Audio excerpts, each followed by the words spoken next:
Okay guys, thank you for joining us today on the world's strongest video game podcast, Let's Fight a Bosscast. I'm keeping my voice down a little because we're actually recording this from inside a closet we found last year at Anime Expo.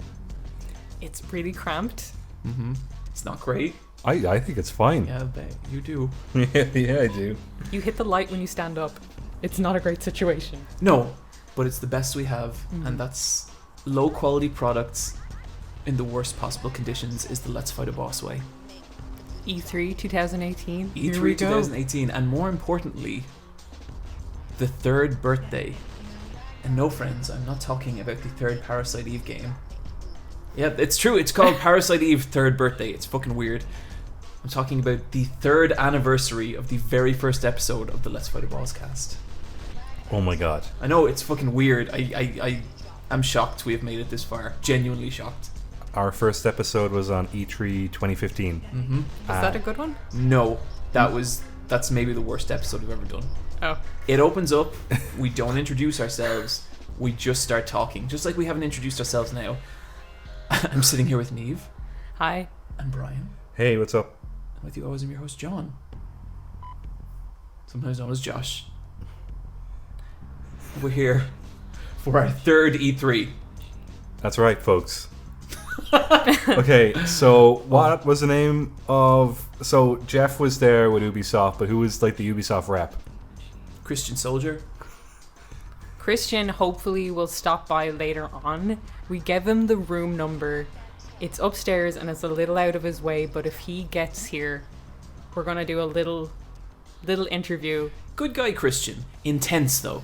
Yeah. You know, I always feel like his eyes feel like they're boring into your soul. And he's really tall and his hands are very big. And sometimes, like, he'll say something and he'll just won't say anything for like a good 2 minutes. And those white suits are always pristine, and I'm like, how do you keep them so clean? It's such a good thing to wear on stage, though, because people can see him right back. Oh, straight away. Yep, totally. It's a striking silhouette, Christian. Absolutely, yeah. Do you think because of the weird shit that went down, will your bit on the Ubisoft stream actually like get timestamped or, you know, get put up online? I cannot speak for that noodle, the racist poodle. Yeah. Like, Ninja lost loads of followers when he took a break. Yeah, I heard about that. 40,000 subscribers. because he took a 2-day break. That's like 10% of my audience. Like, I'd be devastated. It doesn't mean anything to him. He's huge. But it's just like, why are they people who just leave because they're like, that fucker hasn't uploaded, and then just leave? Are they just like casually dropping? How do you do that? I don't know, because I have an Instagram friend who told me about this stuff as well. If you don't post every day on Instagram, if you have like a lot of followers, you just lose followers. And I don't understand the logic in that, because like, It's like 24-hour why? brand recognition. But like, there's not a single person I follow where if they didn't post and upload, I'd be like, well, fuck this. Yeah. Because like, I'm angry that they don't upload, so therefore I'm going to unfollow them so I can never see their uploads again.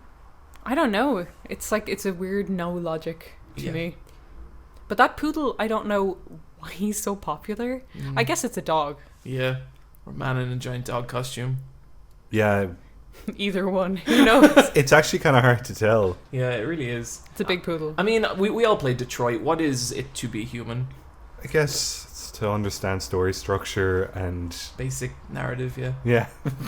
But we should kick off our review of the press conferences here, because we have a lot to get through.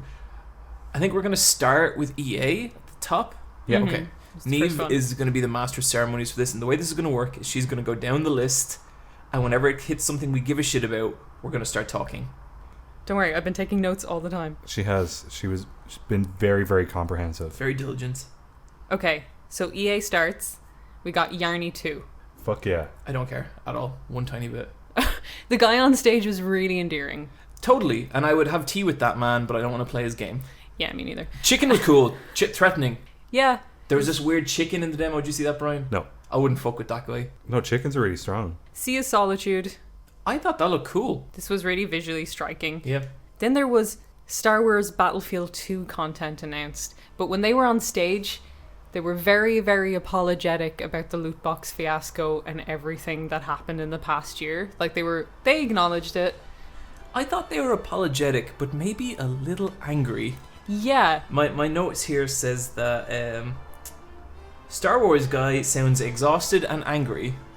I also have two other notes from the conference here. Andrew Wilson is without doubt a robot. And for the love of God, stop putting game devs on screen. Yeah. Comprehensive notes. Mm-hmm. So the Battlefield 2 content, though, Count Dooku, Sweet. General Grievous.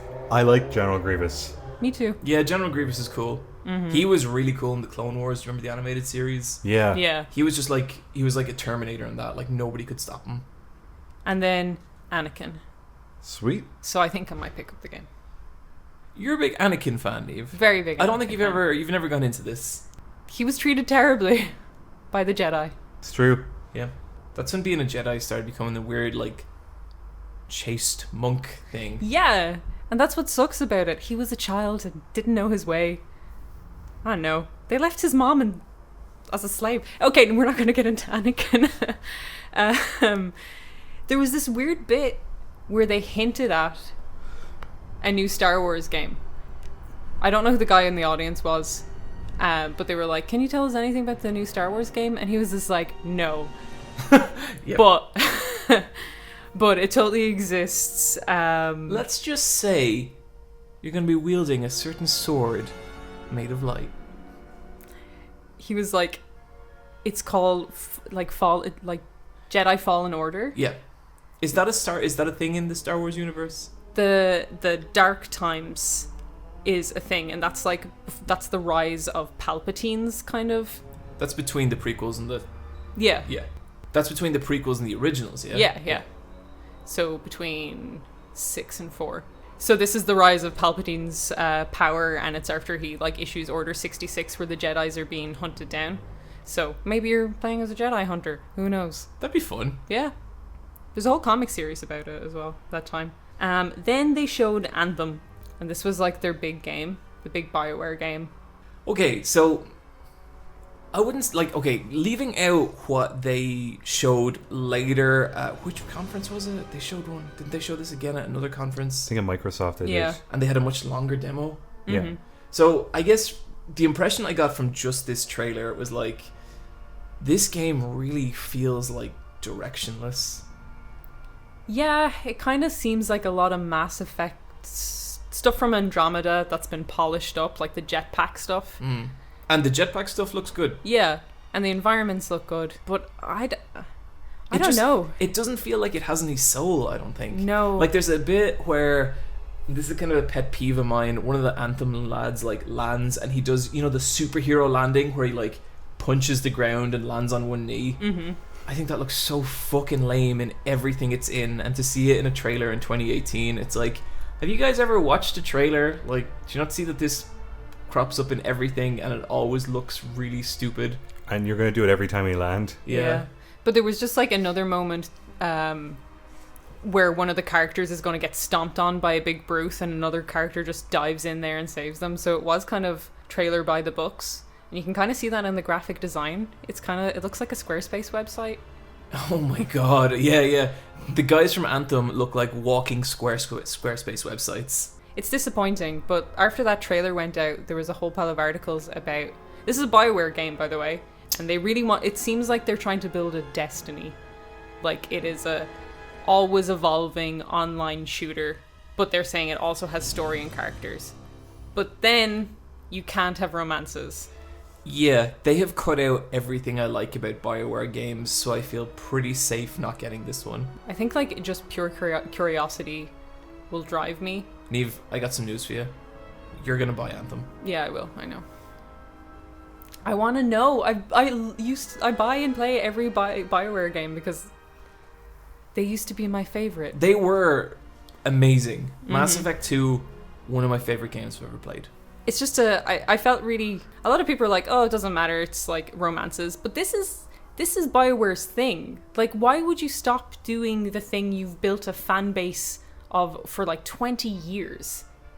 And then just be like, hey, you know that thing that you really like and why you've stuck by us? What happens if that's not in the game at all? You're like, oh, So, like, who's your new audience? Like, I'm not going to go to BioWare for a good shooter. What if it was Mass Effect with way better combat? Yeah. Mm-hmm. But then you can't sleep with aliens. So what's the fucking point? That's what I'm Garrus, my asking. love, I need you now more than ever. Oh yeah. Yeah. In between all of this, they showed, like, FIFA and Madden. Or Sure. just sport stuff. Sure. Sport noise happened. I just mentally filter that stuff Yeah, out. I mean, Mhm. like, that's for somebody. And that was EA. That was EA. I saw someone say it was like starting E3 with a wet fart. And yeah, I don't disagree. It was fine. Yeah, like it was about what I expect from Yeah. EA. Yeah, I wasn't disappointed or, you know, Mhm. there was Star Wars stuff mentioned. Then afterwards, it was Xbox, and Xbox was just a machine of content. Yeah, what do you guys think of this one in general? I thought they had the best presentation. I was really, really impressed with Microsoft. The way I felt about this one was like, if Microsoft are still serious about games, this is when they need to show it, and I think they absolutely did. Like, I was super impressed with their lineup and their presentation and everything. I didn't think there was really a slow moment in the whole thing. It was just, it kept going, and a lot of it was really good. Mm-hmm. And they kept, like, the stage presence to a minimum, but it worked. Yeah. I kind of nearly felt worn out by it. I was just like, holy shit, I have no time to process anything that's happening, because they just, like, were showing amazing games one after another. Yeah, Yeah. and like the cool thing about the Microsoft press conference was that like they've got their exclusives, but the majority of those games are cross-platform with PS4 as well, and sometimes even Switch. So it was just cool to see a lot of like safe bets on stage where it was a big relief that that's coming out this year, or it's well in development, and we're going to see it soon. Will I go through the list of games? Yep, let's do it. Okay, they opened with a new Halo Infinite. There you go, Nave. There you go. Do either of you care? No. Not even an iota. Okay. Happy birthday. But I want to hear what you think. I thought it looked gorgeous. I love the environments. I like that we got to see flora and fauna. Like, there was like an underwater sea monster. There were some weird rhino things. I don't even remember any of that. Like, my brain was just like, blah, blah, blah. Master Chief. I like the style they were going for with the old stone halos. I don't know what it is though, because it showed 4 characters, so 4 players at the start. I was like, maybe it's an ODST thing. The graphics looked like it could be a like a PUBG kind of thing. Like, it kind of seemed like there would be a lot of players on those maps, because there was one bit of kind of what I would assume would be in-game footage, and that was the warthog driving along at the end. Yeah. So I don't know what it is. It's Halo Infinite and not Halo 6, but then afterwards Phil Spencer was like, it's a continuation of Master Chief's story, so will it have a comprehensive solo player, but also, like all Halos, a really beefy multiplayer? Well, Halo Infinite to me says Halo Destiny. Do you think? I mean, that's probably, if I was the people in charge of Halo and I saw how Destiny did, that's probably the direction I'd take it. I feel like that's such a risky direction when you could just do like really good multiplayer with a battle royale mode, and you won't have to make any more narrative content or raid content or anything. You won't have to do loads of guns and skins. I guess at this point, a battle royale mode is a way safer bet than whatever Destiny is, because I mean, that's so fucking easy to implement, at least, you know, in the grander scheme of things. I don't know what it's going to be, but I'm going to be there to find out, kind of thing. Yes, I like you that he will. put like Cortana in his little helmet at the end. Was that what happened? Yeah. She's the naked blue lady. She sure is. Okay. Okay, after Halo, it was Ori and the Will of the Wisps. I wish I could play this game, but it's Microsoft Studios. It'll be on PC. Oh god. Yeah, I have a Mac. Anyway, that's out next year and it looks Yep. good. Yeah, I'll play them eventually, but they're cool. The FromSoft game was Sekiro: Shadows Die Twice. So this is my game of the show. Yeah. This trailer fucking blew me away. I was so excited by this. I wanted Bloodborne 2. I prefer this. I think Yeah. this looks incredible. And like, what has me so excited about it is, like, I've seen 100 samurai games. I've never seen a samurai game that looked like this. Those characters looked insane, and like there was like the big, massive, impossibly big person, and he wasn't like a monster. He was just a fucking giant person, and it was so cool. But I guess the thing that has me like really, really pumped is that you play like some kind of ninja in this, and you look kind of like fairly decrepit, you know? And I think that's kind of interesting because, like, if you look at the characters in Dark Souls, they're always these real armored characters, and I think it kind of shows like the slower pace of those games. And then if you look at the hunters in Bloodborne, you know, they're kind of more lithe, they're kind of more lean, and like it's like the faster combat in those games. But your character in this, to me, looks like someone who's not going to be great in a direct encounter, which means it's going to be more of like a stealth game. And I think the idea of a hit and run stealth game with the same level of nuance and like, I guess, craft that goes into the combat of the Souls games, that sounds fucking awesome. And like, I hope it doesn't play like Souls. Like, I hope it doesn't play like Bloodborne. I hope this is its own. I hope this plays like Tenchu if Tenchu was really good. And I'm a big fan of the old Tenchu games. They do not play great, especially if you go back to them. And so I'm really pumped for this. What did you guys think? I thought it looked cool. I like that you're not going up ladders anymore in this game. You could just like use your slingshot arm and just go up to a tree branch. Yeah, like you've got a grapple hook. It changes the flow. Totally, and that's the game. so different to how the other games work. And there's enemies on horseback. Like you fight one dude on a horse. Your arm can transform. Like there's a bit where you have like a parasol shield, and there's one where you cast like fire. Yeah. I just really like the whole aesthetic of the game and how you're trying to save a young lord. It's colourful in a way that FromSoft games usually don't get to be. Yeah. Yeah. That's yeah. I like how it kind of like with Dark Souls and Bloodborne, you're playing your creative character, but this is a guy. Like it's this is like someone's this is story. a narrative person. Yeah. Now you apparently still do create a character, but you have like a specific goal this time. Okay, that's interesting. Yeah. I like that character. He looks like Orin. Yeah. Because you know with Bloodborne it's just like go out and hunt. Yeah. And you kind of figure out why you're doing it. But with this you kind of like you know why you're doing it. Yeah. But I'm really, really excited for that game. Like that will. I think it's really cool that like FromSoft, they've had so much success with Dark Souls, they've had so much success with Bloodborne, and they're still going in different directions. Like they're still trying new stuff. I think that's what makes them an exciting studio. What else we got, Eve? After that, Todd Howard showed up, and he admitted that he was going to be on the Bethesda stage, like literally in a few hours later. But they showed Fallout 76 there first. He just got excited. Yeah. We would talk about Fallout 76 in the Bethesda prep. Yeah. Because we have more. Then it was Captain Spirit, which is from the Life is Strange Don't Nod team. I wasn't pumped. This is just like a little boy who thinks he's a superhero. Yeah. I think this looks so fucking lame. No, it probably has lots of childhood whimsy, your favourite. And I'm sure they're going to be so subtle about it, and the writing's going to have the same care and level of detail as their last work. Okay, how much you want to bet someone has cancer in this game? Oh, for sure. Oh my god. Oh, Neve, come on. Okay, here. It's going to be like... Okay, here's episode 1. He's a superhero. He fucking shoots rainbows at clouds for 40 minutes, and then you walk upstairs and it's like, Mom? And you hear the... Yeah, she's in the bed. Yeah, and she's like, Corey, come here. And then he's like, if I'm so powerful, why can't I save you? Oh my god. That's what it's gonna be. These guys are awful writers. Yeah, that sounds about right. Or maybe he'll be playing and then the camera will zoom out of his eye, but it's the boy in the bed, and it's like, oh, he wishes he could be doing this, but he's dying. Oh my god.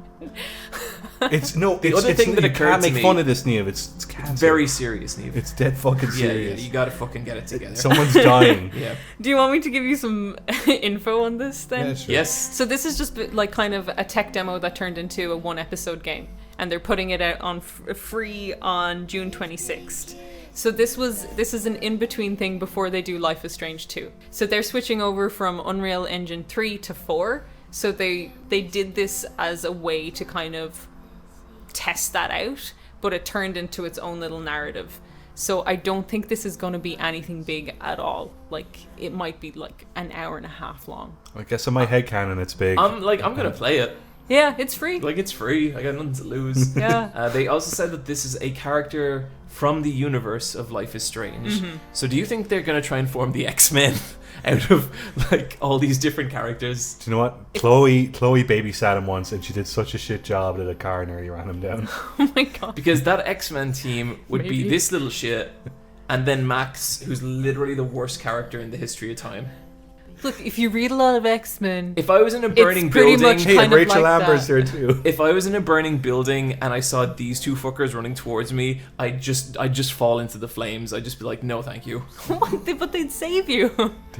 Yeah, but that'd be They so would be capable. I'd let the flames take me on fire, and then I'd run at them going, whoa! Just That because would- in my last moments, at least then I could get like some satisfaction, because they both run away because they're little cowards. I think this child's a coward. He probably is. He's a child. Just to Weak. Just to let you know, this is actually a Bosscast fact. John hates children. I don't hate children. I just think Hates they're them. weak cowards. John fucking hates them. Okay, then after Captain Spirit. You ever met a child with an interesting story? Have they ever told you anything insightful? No, they're just their heads are full of nothing. Yeah, they're like They've never done anything. They're like, there was a cat in my back garden. You're like, cool, kid. It's like, awesome. I don't know how I'm going to make rent next week. What else you fucking got? That's what it's like talking to a child. Crackdown Tree. Yay. My brain has just started turning off anytime anyone mentions Crackdown I thought 3. that game came out.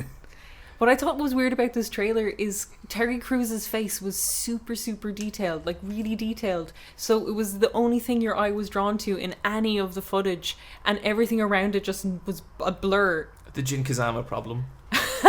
Any Tekken game, Jin Kazama, like in Tekken 5, Jin Kazama looks like he comes from Tekken 6, and everyone else looks like they're from Tekken 5. I've never played the previous ones. I always thought they looked fun. Yeah, I mean, this could be alright. Does doing a free with you guys? No. No. Fuck no. What the fuck is it? Okay, do you know what? Send us an email at AskLet'sBuyTheBoss if you thought Crackdown 3 was your fucking favorite game of E3 and why. There is always people, whenever I say, so yeah, if you totally disagree with this, like, people always leave us comments disagreeing, but they always do it in the nicest, most respectful way, and I feel so bad.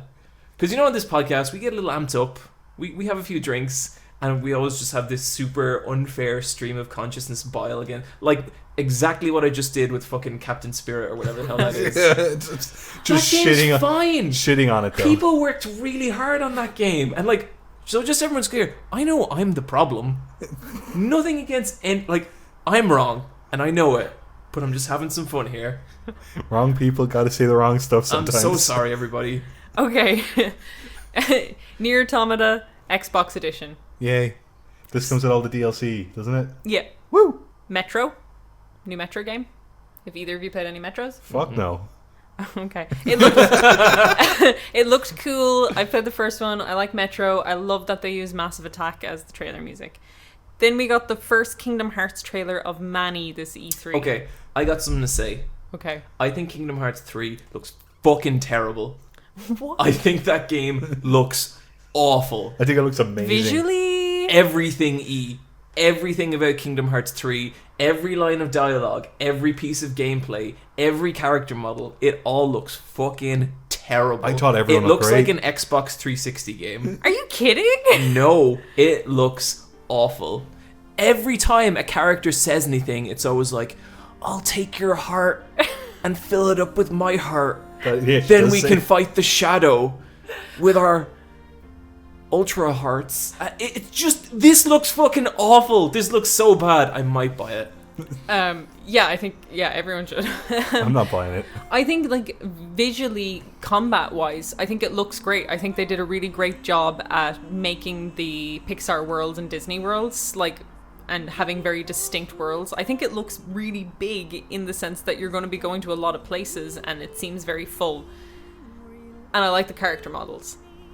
I don't know if that gameplay looks great, because you go from your hack and slash gameplay into like shooter gameplay into kind of quick time event gameplay. And The only people I've ever seen manage combat that chaotic is Platinum.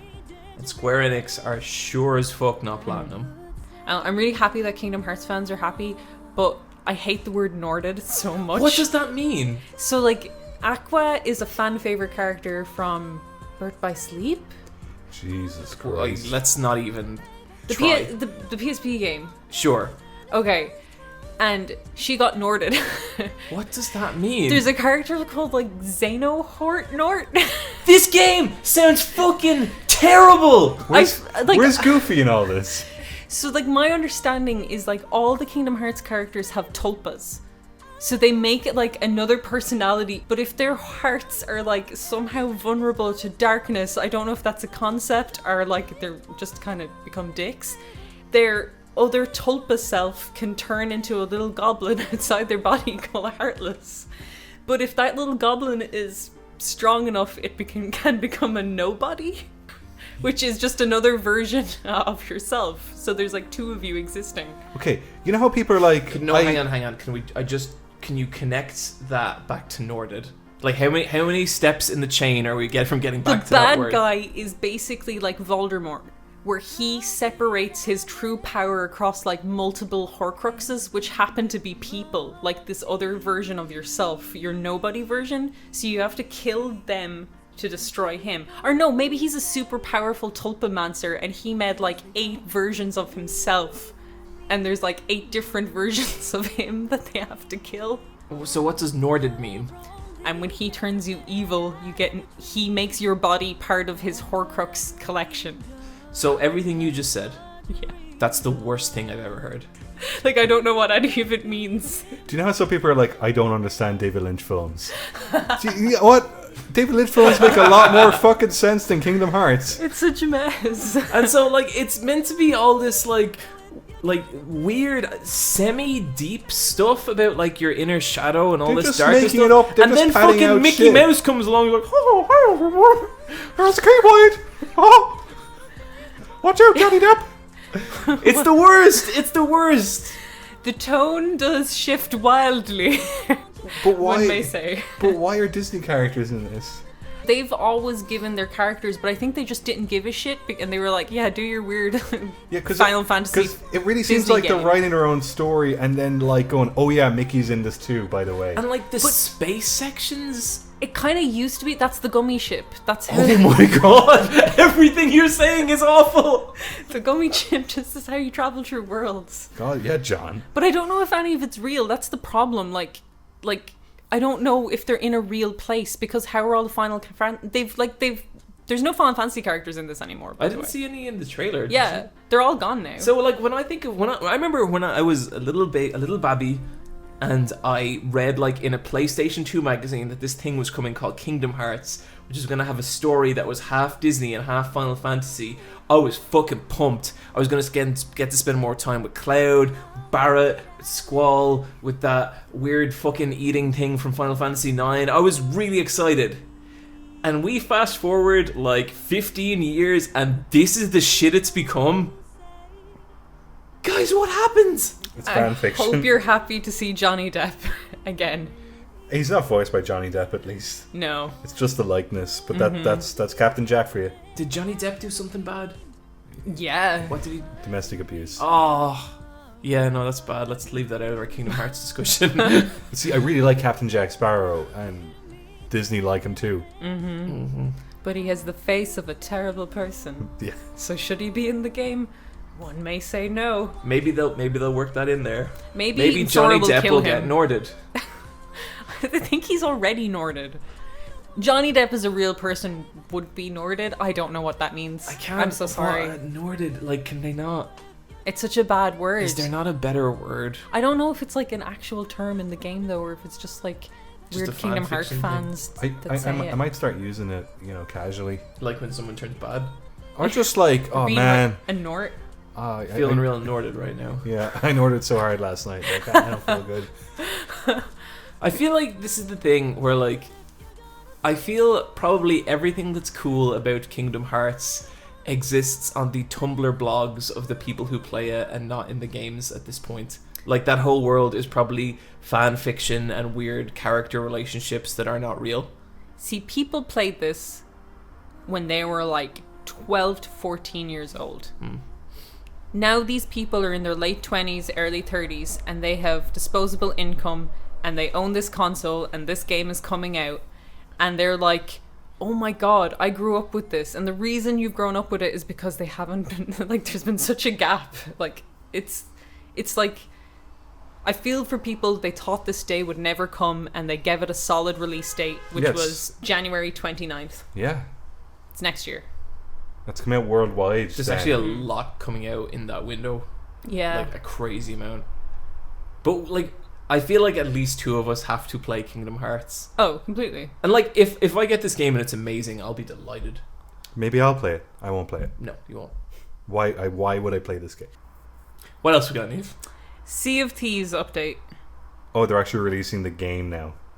Yeah, pretty much. This is the game update. Mm-hmm. Forza, new Forza, and it's set in the UK. Sure. Forza. We happy few. I fucking hate this game. I love how much you two hate this game. Hate that game so much. I hate Because it. I was watching the trailer and I was like, Neve and Brian are going to hate this even more now. It's just, I hate how it looks. I hate its whole vibe. It Sounds like someone hasn't taken their joy, Neve. I hate that developer so much. We got ourselves a downer here. I'm using lore terms from the game. What's that game they made before, Contrast? Where it's like you play as like Contrast. I know the one you're talking about. It was like at the start of the PS4. It was one of the PS Plus games. Silhouette Woman, and it just has this weird fucking mime aesthetic to it. I just fucking hate the look of those games. I hate everything to do with it. It's just a load of shite. Then they showed Tales of Vesperia remastered. Sweet. I zoned out for this.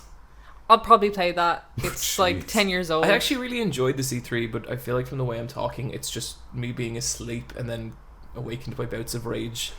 Division 2 was shown. Fucking bullshit! No, I don't care.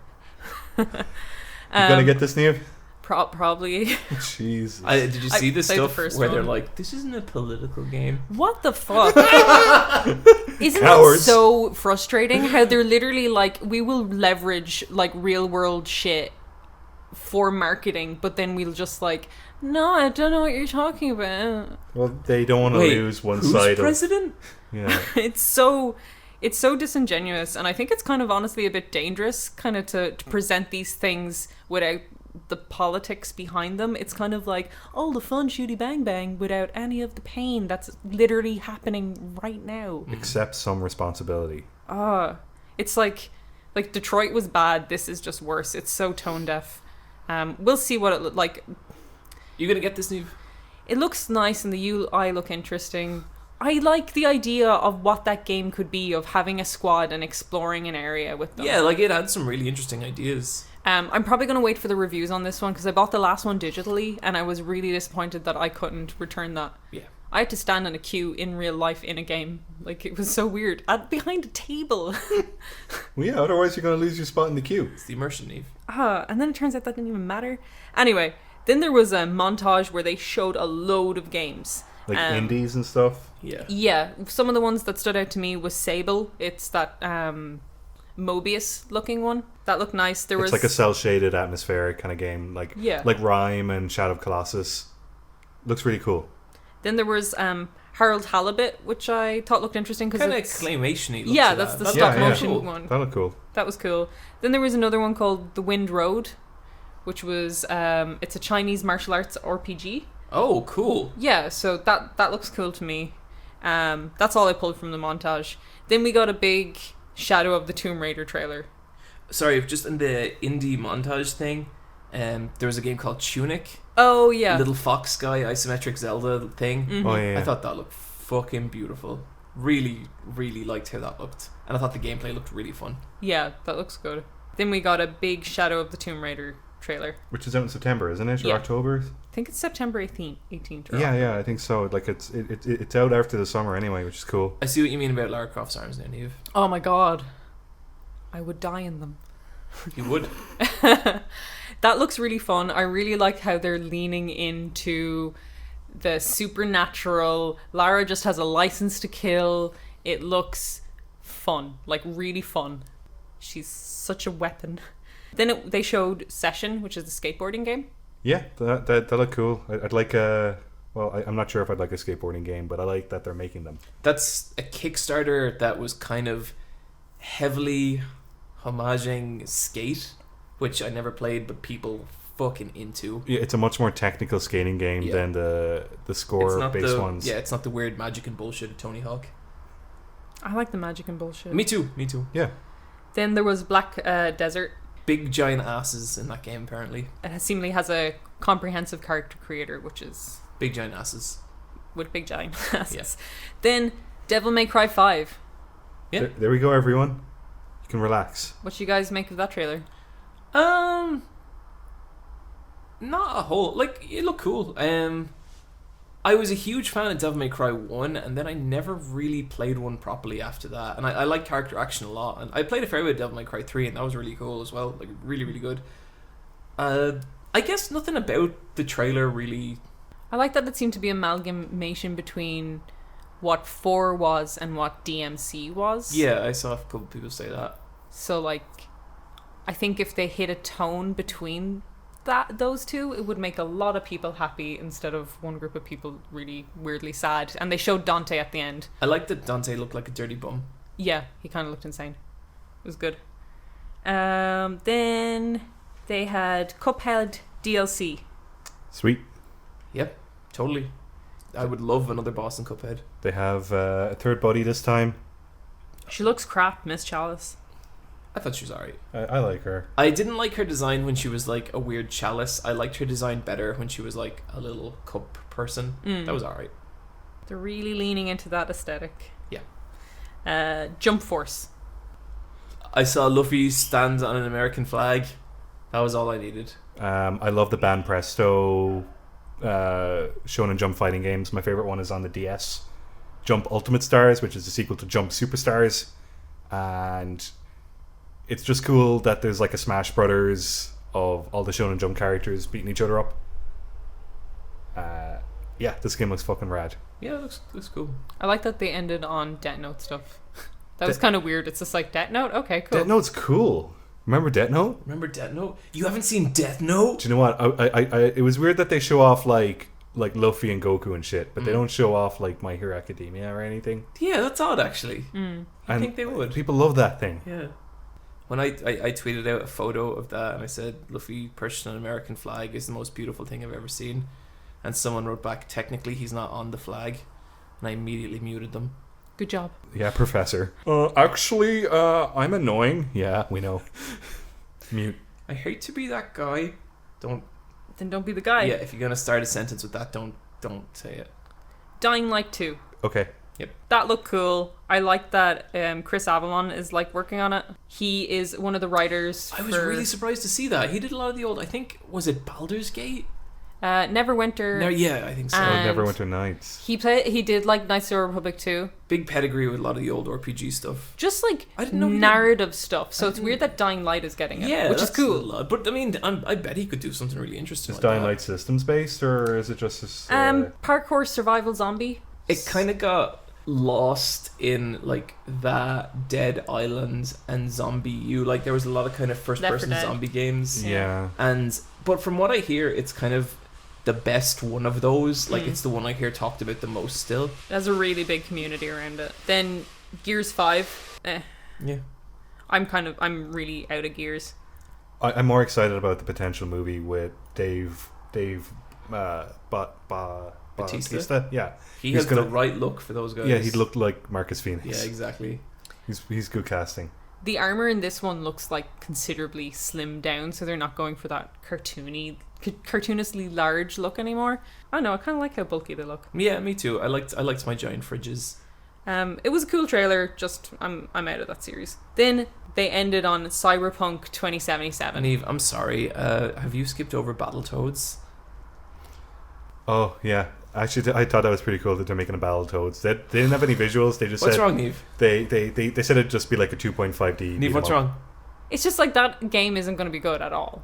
No, but... But Neve, the joke! it means GameStop will have Battletoads in stock. Oh... Do you think GameSpot were like, we will fund the creation of this, so it will end that joke They're forever. fed up with it, yeah. We can sell people Battletoads now. I mean, I thought the bit of animation looked nice. I'm sure it'll be great and people are happy. No, you're not. So I was like, So, Cyberpunk. As someone who doesn't care about The Witcher, or doesn't like The Witcher and does not care about Cyberpunk, I thought this trailer was amazing. Like, it was so good. Incredible.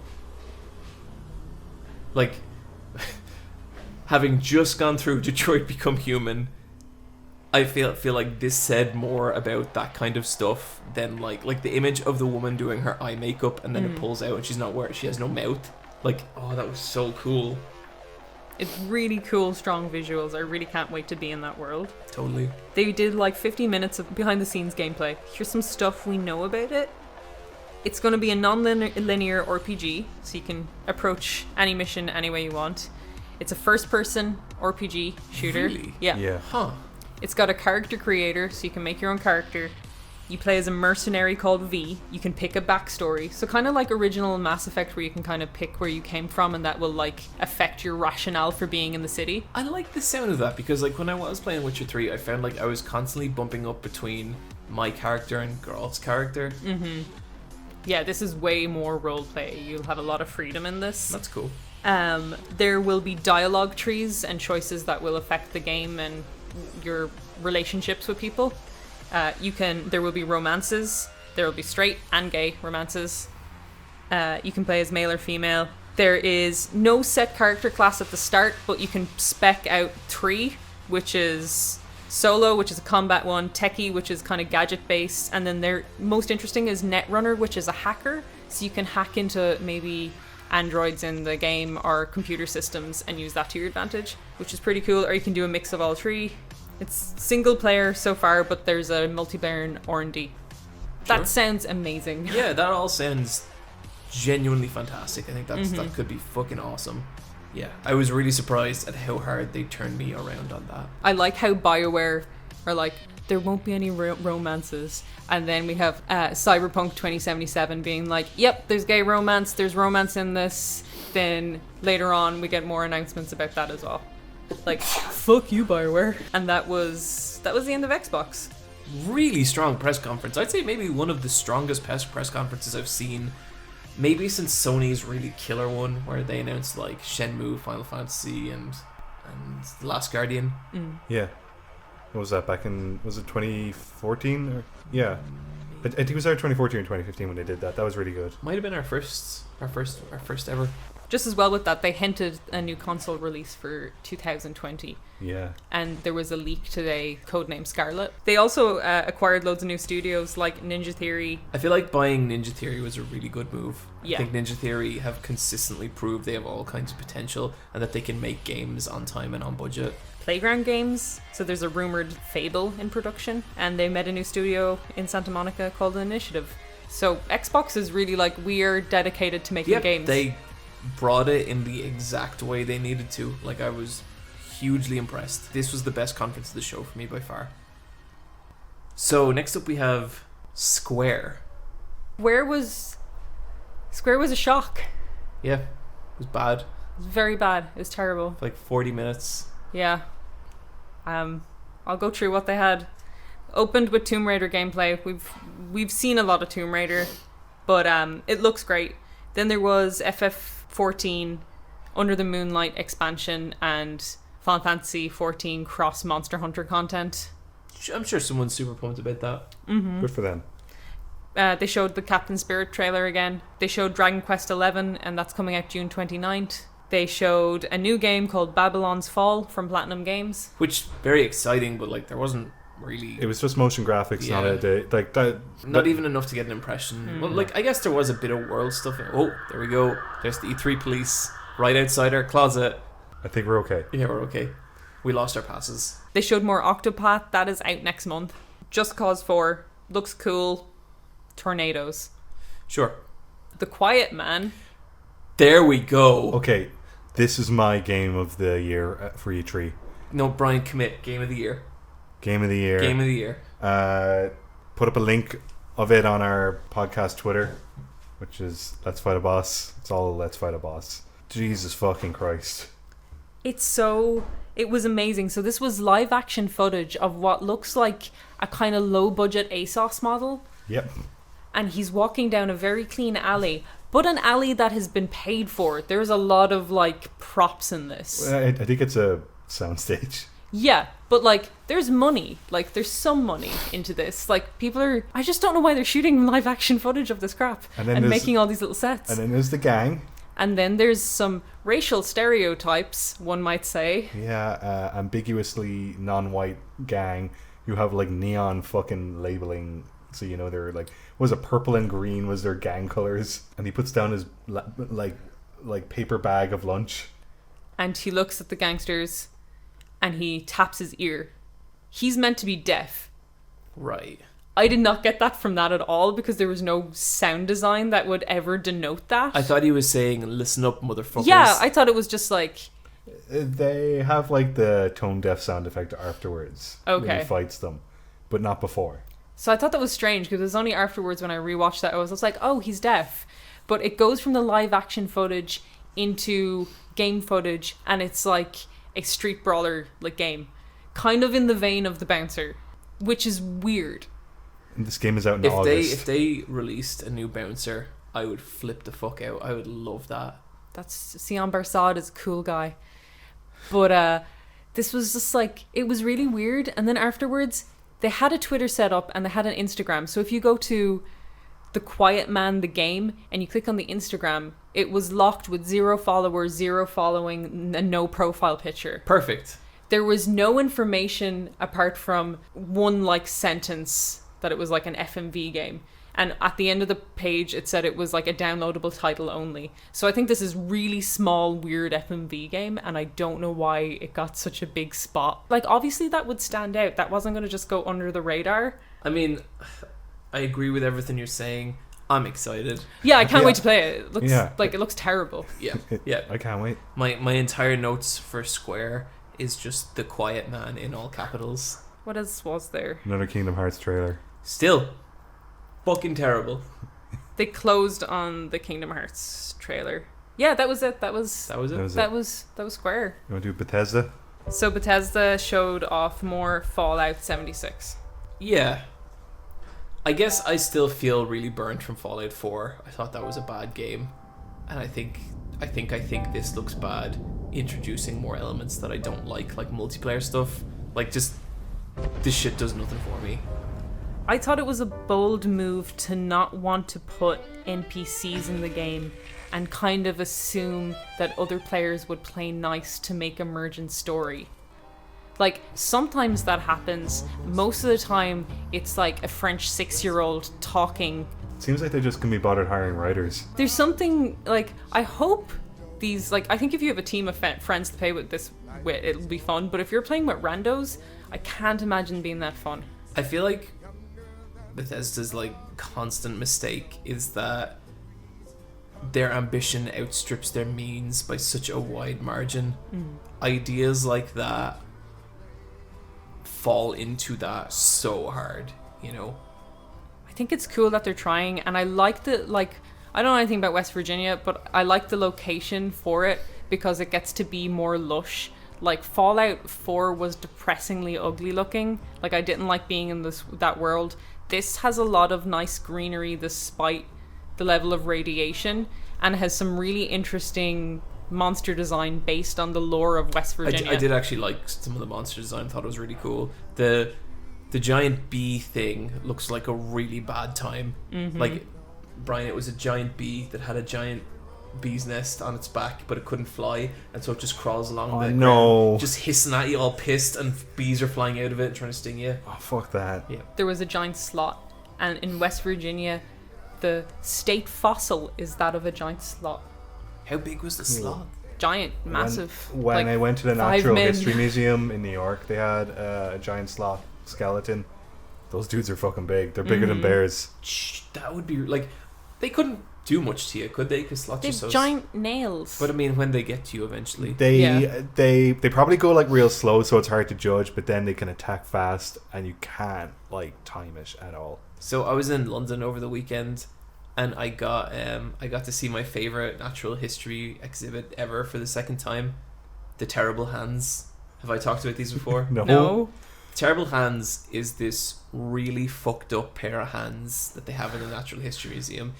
They're really long and they have just these giant mandibles. You know, you want to know the like scary nails? I don't know what they're like, claws. Yeah. And you know the scary part? They have no idea what dinosaur they belong to. So somewhere out there's this ultra fucked up dinosaur we haven't found with these giant horrifying hands. And someday he's gonna come back and claim what's his, the Earth Prime. No. I took, you know what?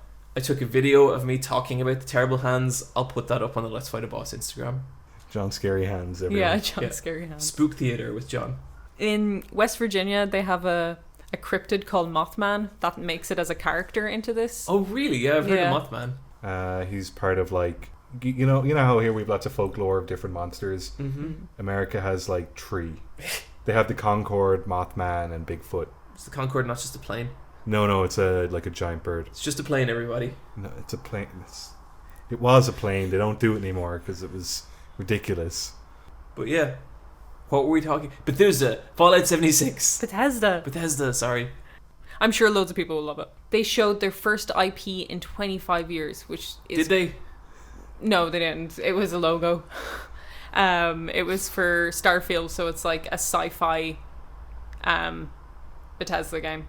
Yeah, that seems like a good fit. What's the Ubisoft sci-fi thing that also Star something has Star Fox in it? Oh, I can't remember. That's a Toys to Life thing. I think Starlink. Yeah, Starlink. Which is the one where the logo is like a planet that goes around.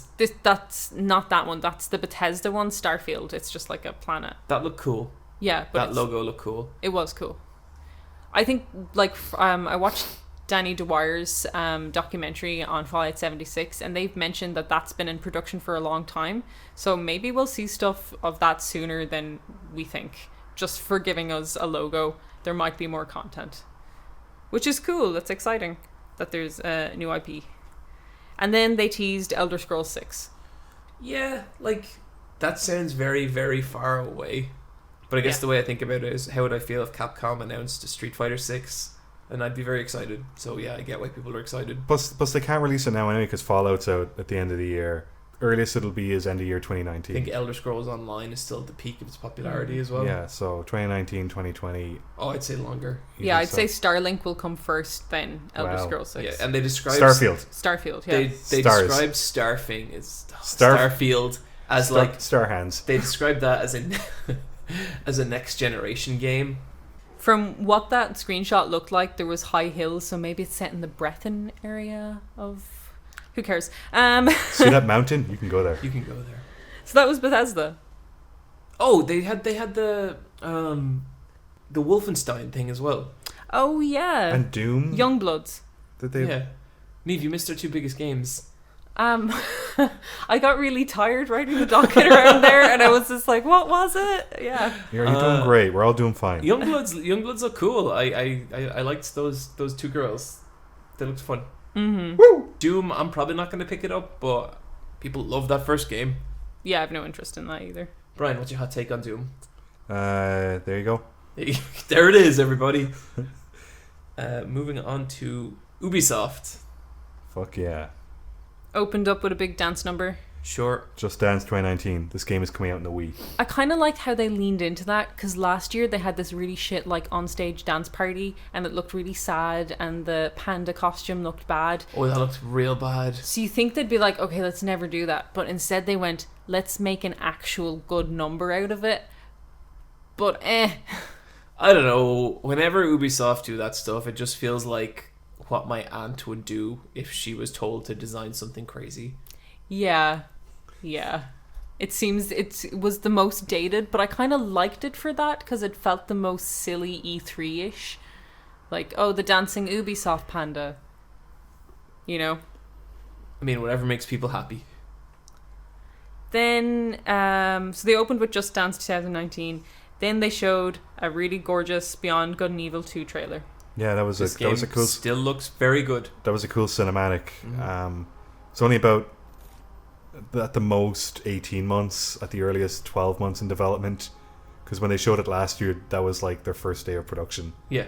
So it's going to be a while until that game comes out. But whatever it is, they sure very are building curious. a world, and I like that. I was a little confused because like Jade, and I don't know Jade at all. I haven't played Beyond Good and Evil, but she comes into it like right at the end of the trailer, and she's like this badass like fucking ninja samurai, and I was like, holy shit, what happened since Beyond Good and Evil 1? Like, what fucked up things happened to make her like this? And they're like, hey everyone, it's a prequel. And I was like, huh. Yeah, because in the original game she's just a photographer So investigating now she comes stuff. from like killer space warrior to photographer. But that's her journey. It's not that she goes from killer to just like a journalist. It's that she realized that killing isn't the best way to do it. Sounds like she figured that out backwards to me, Neve. I think it's a way of them having their cake and eat it too, so they can preserve what Jade's moral standing and what people like about Good and Evil 1 is, which is that she was kind of this pacifist detective that was using stuff other than violence to solve the puzzle kind of thing.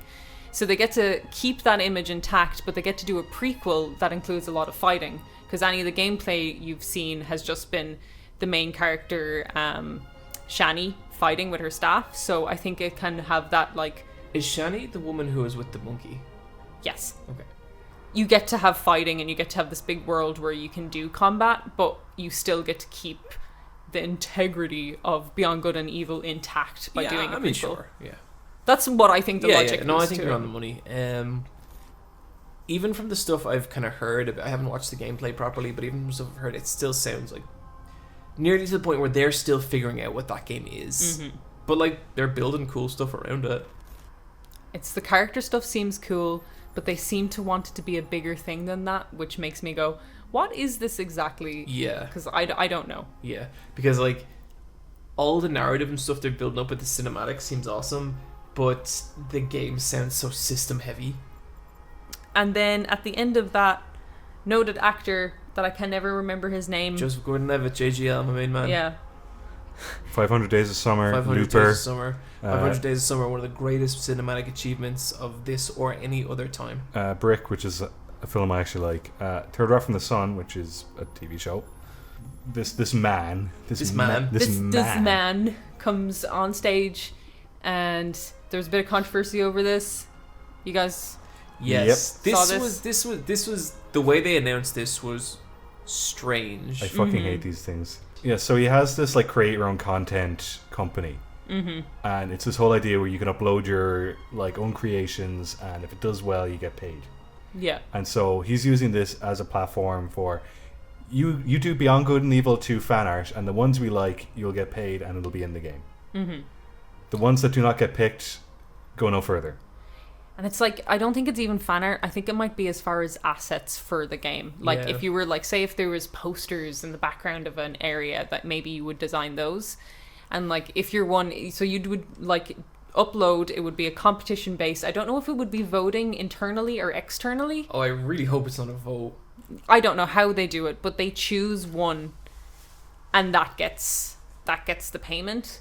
But like, no one should ever do that. No one should ever upload and do work and upload it for free, because even if they don't go with that, that's a concept that you created for them that they have access to. You know what I mean? Yeah, and I kind of feel like if you want to choose, like, part of having a huge budget for a project is that you get to choose from a giant group of artists. Like you have, okay, we need a really good concept for this space station, so we're going to pay all these people to do the project. And like the part of the cost of that is you're also paying for all the concepts you're not going to use, because a huge part of, you know, creating things is getting it wrong and going a different direction.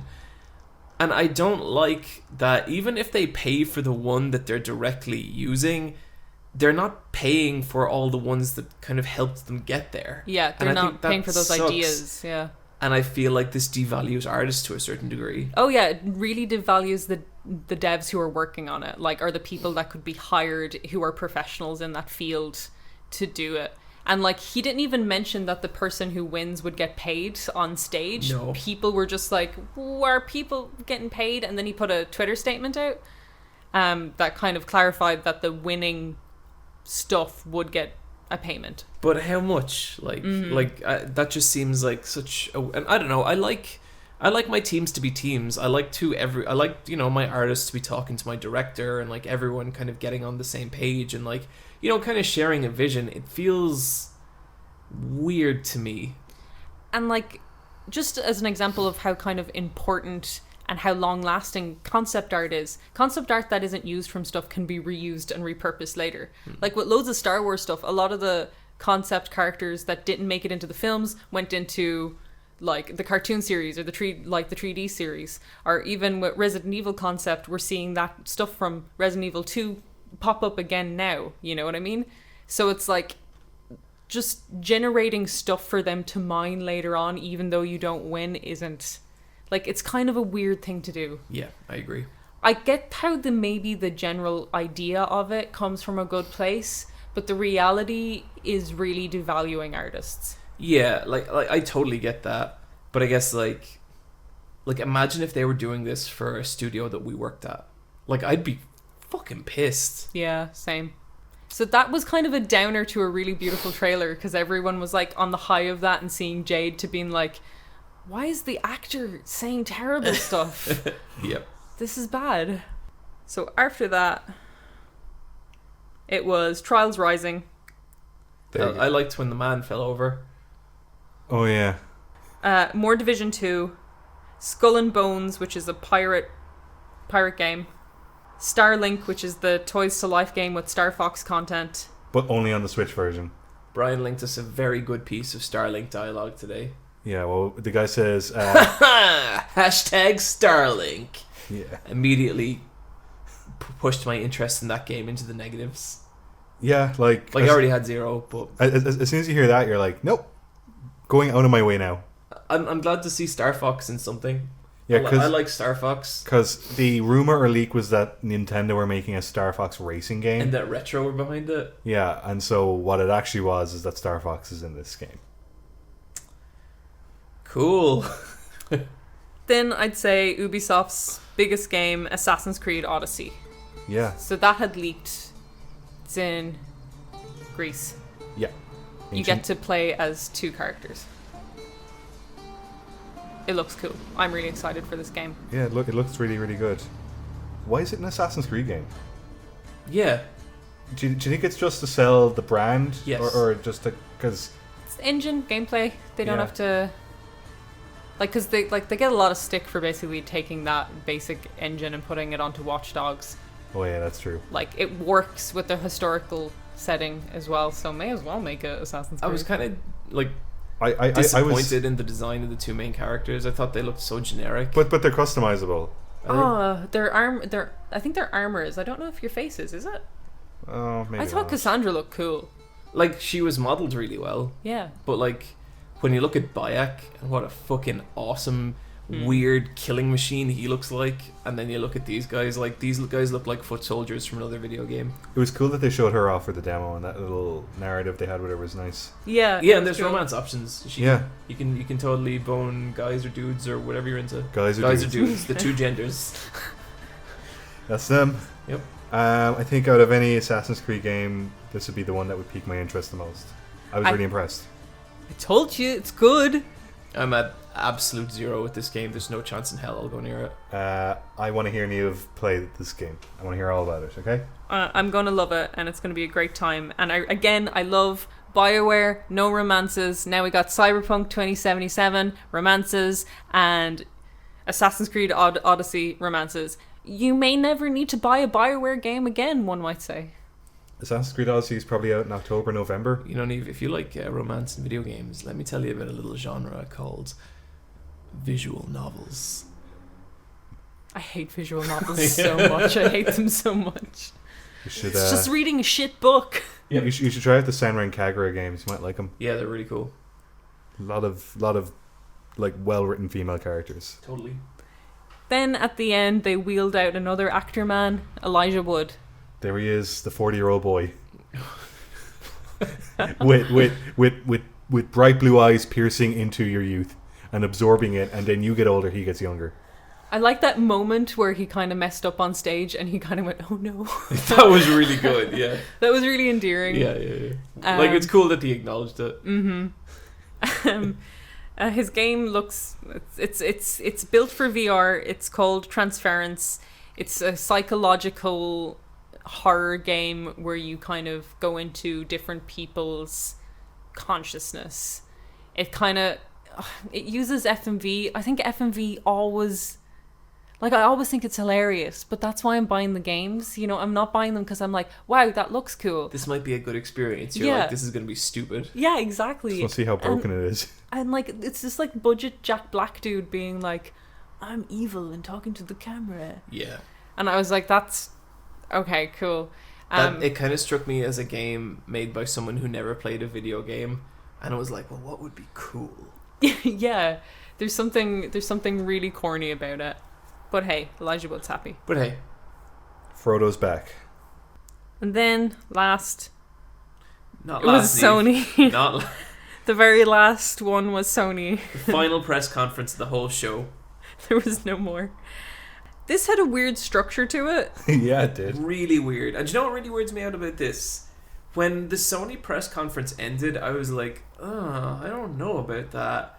But looking back at it now, I'm like, no, there was some great stuff here. Yeah, it was just, compared to the Microsoft one, Yeah. it was a lot more sparse. What kind of got me is beforehand a few weeks ago, they had warned people that that's what it's going to be. They're going to focus on their 4 big games, and that's what you can expect. And that's what they did. There was bits that I didn't like in it, where in between each game they would cut to kind of like a conversation at a panel. That was bad. Yeah, that stuff didn't go down well, and they kept reiterating. So like, what was the logic behind only doing 4 games? Like, they kept explaining why they were only doing 4 games consistently throughout it, and I was just like, just let it happen, dudes. If you keep explaining yourself, it sounds like you're apologizing for it. First thing they started off with was a Last of Us 2 trailer. So it has a little Bowron man starts playing his Bowron. Banjo. His man. banjo. A little banjo man. A Bowron is an Irish drum. Yeah. Even I know that, Neve. A banjo is... Even me. Banjo is a string instrument. A banjo would have been better. It was a banjo! Okay, it was banjo. Jesus. Did you like Christ. that? No, I was Banjo? bored. I was like, I was very bored. I was like, show us the fucking game, you asshole. Like, I wasn't watching this little man on my phone, and I wasn't like, it's like I'm there. I just kept like, it's really good on the YouTube app because you could just double tap left or right, and it'll scrub ahead 10 seconds. Yeah. So I was like, I love that. I was just kept like fucking spamming it until I was like, oh, here we go, gameplay. Nothing real of note in the Last of Us 2 trailer. Ghost Giant looked interesting. So, E3. The biggest thing in gaming, existing for 22 years. On the Sony stage, it opens The Last of Us 2, one of the biggest sequels, the biggest games, with a big lesbian kiss. Are you not worried, though, Neve, that there is a secret lesbian agenda now controlling the entire game industry? I wish. I really wish that was true. Yeah. They went for it in a way I thought was fucking cool in several ways with this trailer. I guess the kiss in particular, I felt like that was all really like well written, and you felt this fucking weird chemistry between these two, and then the kiss itself was like super well animated. Like, it was all the shit you don't get with kisses. Yeah, it gives you goosebumps. Not unlike fucking lesbian kisses. And it was, this is cool. I was like, alright. They actually went behind the scenes in how they did the kiss. Yeah. Yeah, they had to shoot them separately to get like the facial animation 100%. What? But then they wanted the lips so that they would stick to the bottom and top lip would stick to each other, but also stick to the other lips when they kissed, and have like them animate separately, because That sounds nuts. That sounds intense. Animating characters interacting with each other is super difficult. Yeah, it is. But and then all the gameplay stuff they showed after this, I really liked as well. yeah, look I cool. thought all that, and like, I didn't even like The Last of Us, but this, and like, I know how scripted it was. I know that they've edited it to look like this, but yeah, this looked cool. I might give The Last of Us 2 a shot. I'm definitely getting this game. Yeah, me too. Like, I really like Ellie. I think there's like this strength and vulnerability to her at the same time that makes her a really interesting character. Yeah, my favorite part of Last of Us was her section. Like, I thought that was by far the best part of the game. And I loved how, like, I loved that she was, like, less capable than Joel. Because Joel, is that his name? Joel? Yeah. Joel was just a fucking invincible, like, superhero for that game. Yeah. No, I did like how raw and, like, visceral this was when she was attacking the other bandits. And how they have their whistling thing to kind of tell each other. Because the way the stealth will work in this game is that you could sneak up on an enemy, but as long as they don't whistle and get someone else's attention, it doesn't alert the entire perimeter. Which is what usually happens in Uncharted and stuff like that. She was fighting like 4 people. Yeah. And it felt like an ordeal. I hope they keep that. I hope they keep the body count really low and make every kill feel like important. Me too. I think that is what will make this game amazing. I don't know if they will because Naughty Dog don't do that. They're real bad at like spawning more enemies out of like a corner of your eye. They'll come out I feel another like wave they of them. like Naughty Dog's challenge now is they have to realize they're not making Uncharted anymore. Mm-hmm. It's there for me. There's always been a disconnect, more than any other game. Like with Tomb Raider, I can put it aside, but their narrative and their gameplay has always been just at odds. Like their shooting gameplay, not their like traversal or like it's especially Uncharted because they're so lighthearted, but they're murder machines. Mm-hmm. At least in this, like she is struggling with being a murder machine, and like I always feel that and the game is not shying away from it. Mm-hmm. The gunplay always feels very polished and good, but it's like it's disconnected from the design behind the encounters. Like there's not really a whole lot to it, I don't think. No, it's just spawning enemies kind of thing. Here's the gun bit. Yeah. Joel is not shown in this trailer. I think about a year ago we had a theory that Joel is dead. Mm-hmm. I stick by that. Joel is 100% dead. Because they mention her dad, they don't mention Joel. Mm-hmm. Yeah. Joel will be in this like so they have like recorded a motion capture Troy Baker, but he'll be in it as a ghost. Like it's just the memory of Joel is sparsely in it, just like he did with the Joker in the most recent Batman game. I think he might be alive. You think he's gonna be alive? I think that might be like this whole like Joel is a ghost thing might be a red herring, and like he'll just be like, "Hey Ellie."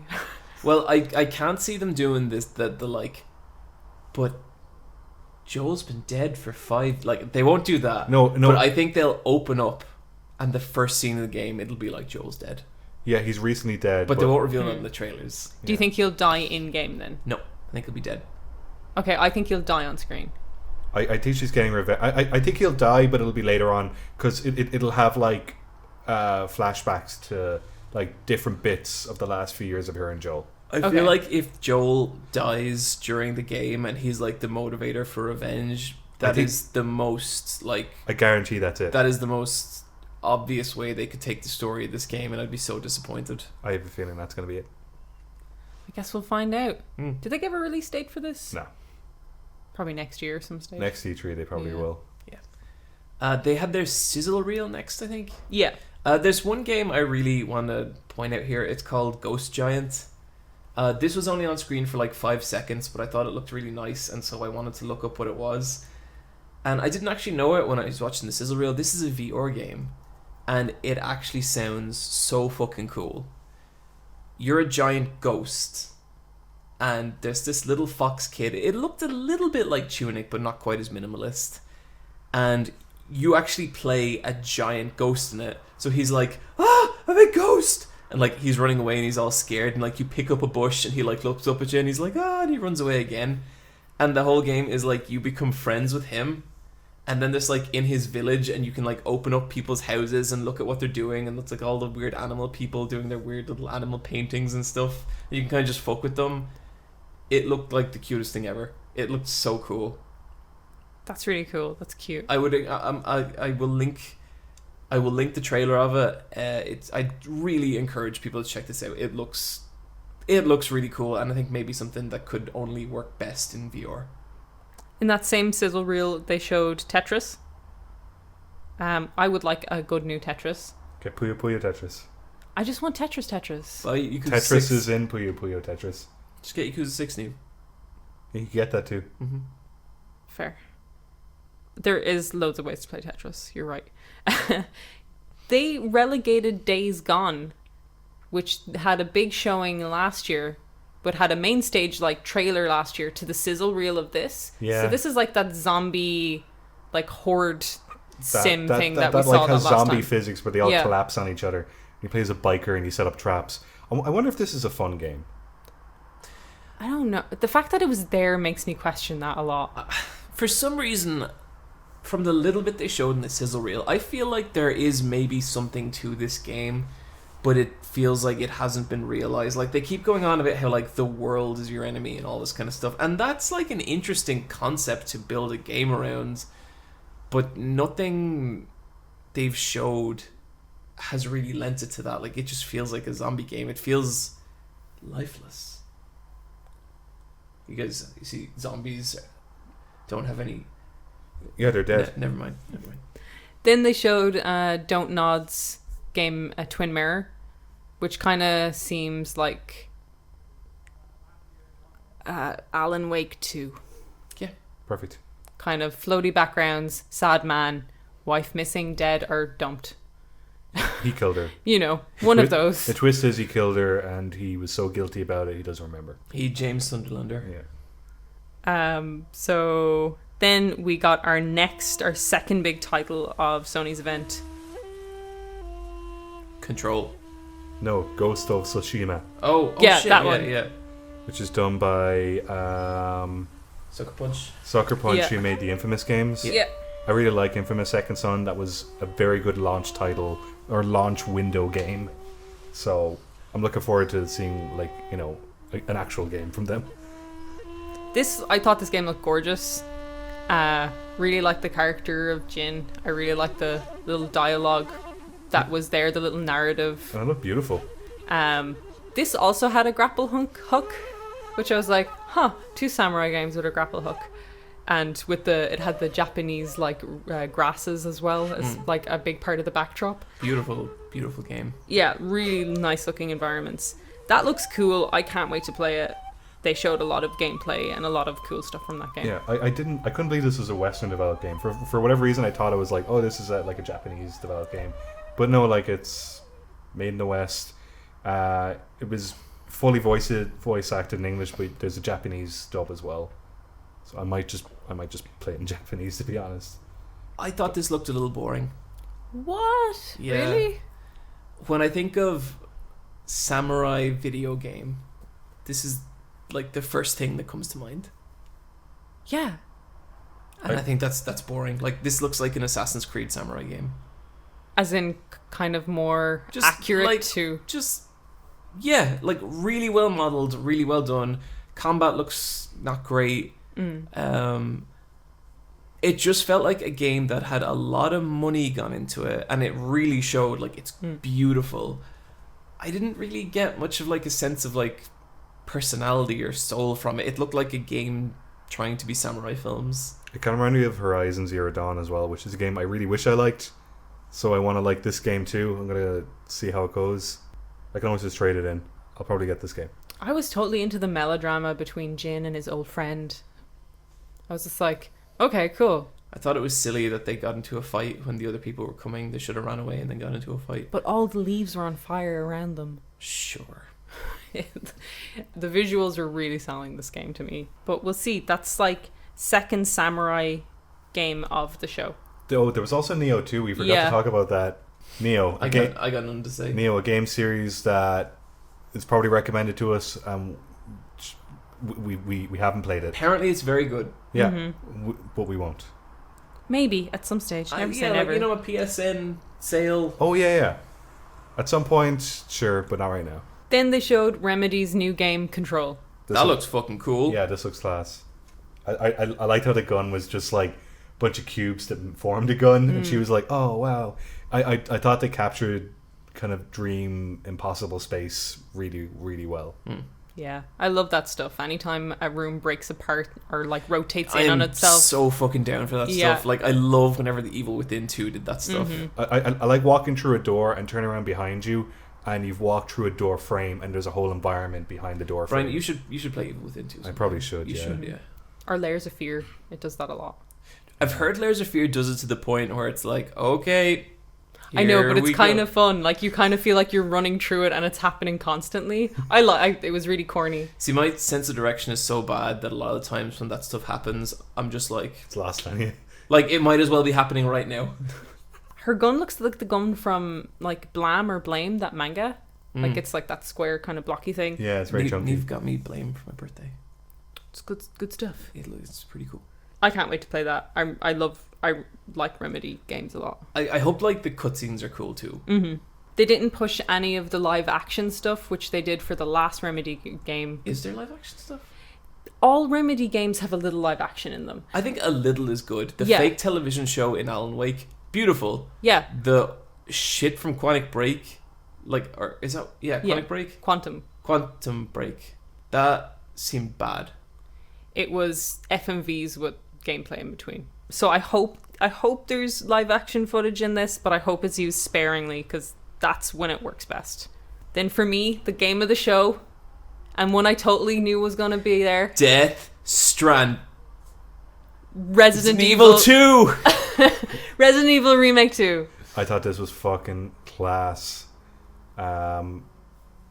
Felt like it's totally Resident Evil 2. They're also kind of doing their own thing with it, which yeah, I was because happy like to it's see. like tank control, Leon. Mm-hmm. Which is, I love Resident Evil 4. Resident Evil 2 is one of the other best Resident Evils. Mm-hmm. So they're doing over-the-shoulder gameplay. They're not doing kind of the fixed backgrounds anymore, like they did with the Remake 1. Which is Yeah. a shame. Like that was a bit of a heartbreaker to me, but that's not to say anything they showed that looked bad. I thought it looked awesome. Yeah. I think if there's any character you do that with, you do it with Leon, because he was like the first over-the-shoulder guy in the series anyway.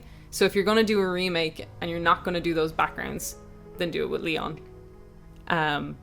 This game will probably have a lot of quality of life stuff as well to be more contemporary while also still harking back to the original aesthetic and menu layouts of it, but better streamlined, I'm sure. Yeah, I hope they give this game the love it deserves.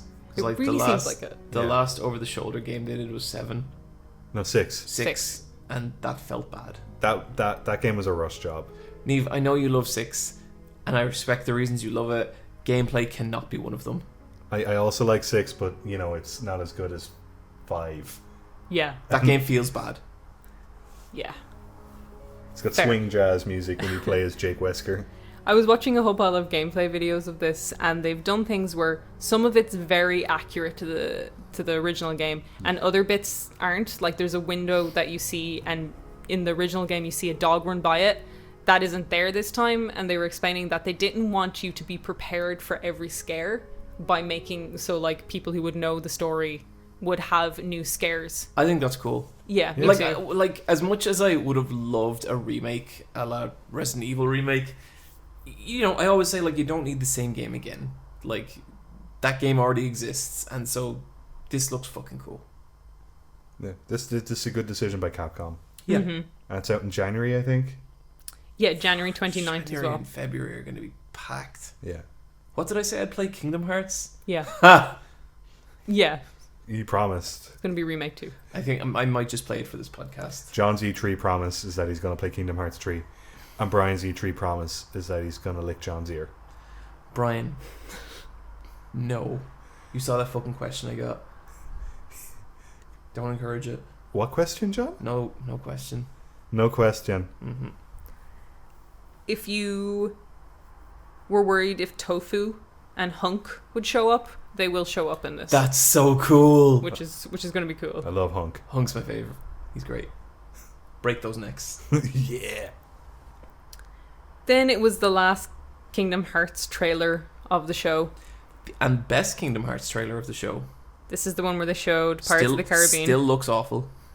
And nor did Axel thing. I don't know. Wait, they People- ignored Axel? No, they didn't nor to Axel, but Axel appeared at the end of this one. They showed some characters where it was like girls that looked like they were from Love Live. That's probably Kyrie.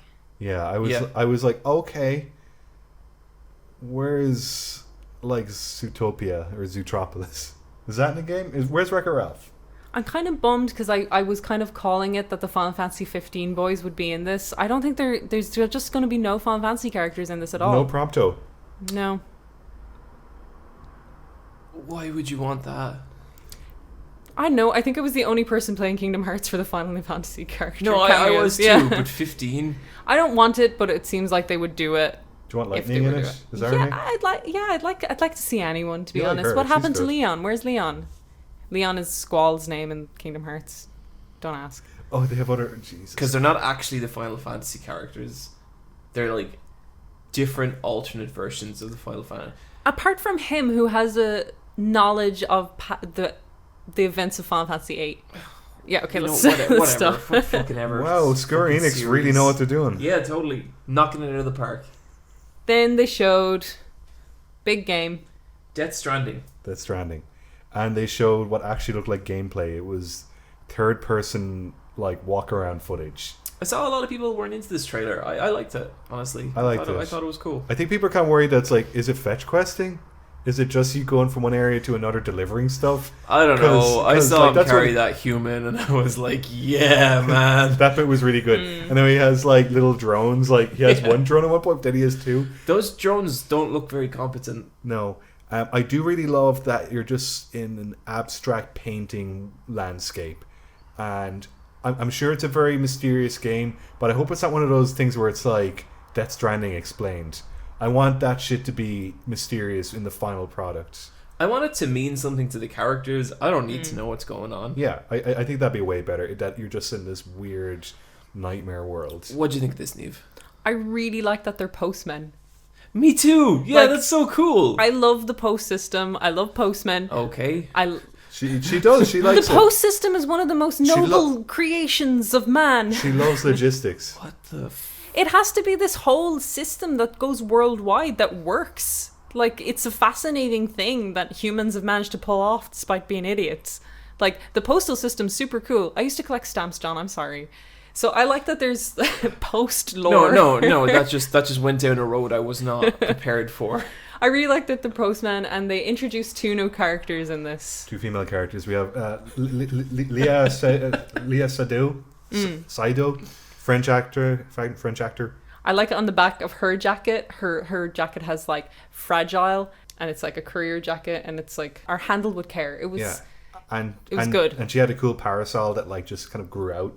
Mm-hmm. And the bionic woman is there at the end for some reason. So I loved that because Kojima likes to frame his trailers so dramatically to the point that like it doesn't quite mean things sometimes, and like that woman turns around and it's like boom, and you're just like Kojima, I don't know who this is. Like maybe she's really important, but this is just a face with hair.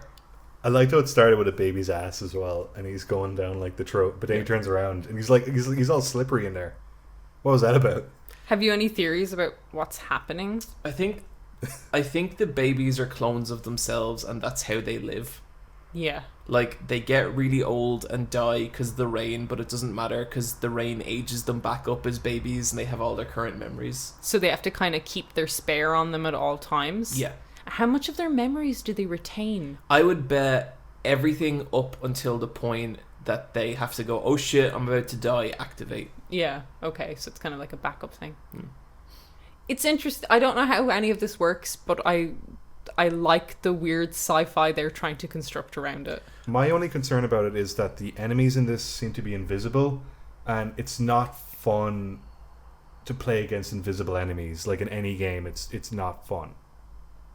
I presume they're going to donate them with the little clapping droid that you get. Okay. And when you get closer to one, it's going to be like kind of like... It'll have a silhouette or some sort of like Yeah, and- shimmer on them. Yeah, and maybe the controller will vibrate as the thing is like clapping, so it's kind of...